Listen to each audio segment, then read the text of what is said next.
COVID-19 continues to have a significant impact on how business is conducted for employers. One of the biggest changes we have seen is the shift from working in an office setting to having an entire remote workforce.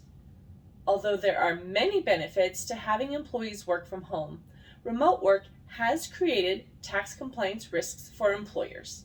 The tax rules can be complicated for business owners, as the tax rules not only differ between each state, but also from the federal government.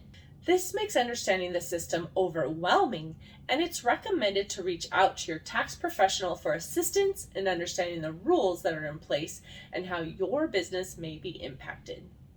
It's important that employers have a system in place that determines where your staff members work, their state of employment requirements, your own state requirements as a corporation, and the tax-paying implications.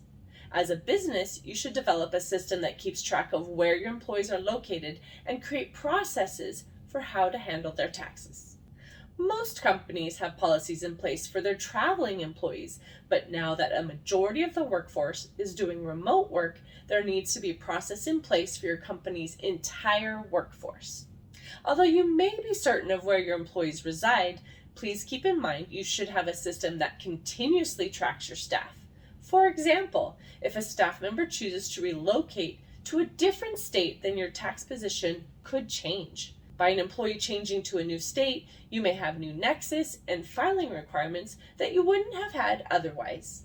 Essentially, if an employer has a presence of employees in a state, even if an employee is working remotely, the company could find itself subject to the state's income tax laws. In 2020, about 24 states provided grace periods for organizations with teleworking employees so they wouldn't be burdened with paying additional state tax obligations. Now that COVID-19 restrictions are being lifted, states are returning to their normal requirements and the Nexus safe harbors are expiring. This means companies need to be aware of their new state tax obligations due to allowing their staff to work remotely. Lawmakers have attempted to address the discrepancy issue between states for remote workers, but haven't passed anything at this time. The Multi-State Worker Tax Fairness Act has been proposed over the last decade, attempting to create uniformity for mobile employees. Unfortunately, the act still didn't get passed during the pandemic.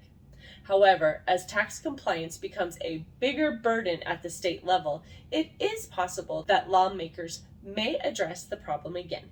Although having remote employees has multiple benefits, such as increasing employee satisfaction, reducing real estate costs, and increasing productivity, employers are now taking on increased tax compliance costs. As you decide to have more remote workers in your company, it is recommended to discuss the risks that you will be taking on with your accountant so that you're fully aware and prepared for the potential compliance and filing burdens.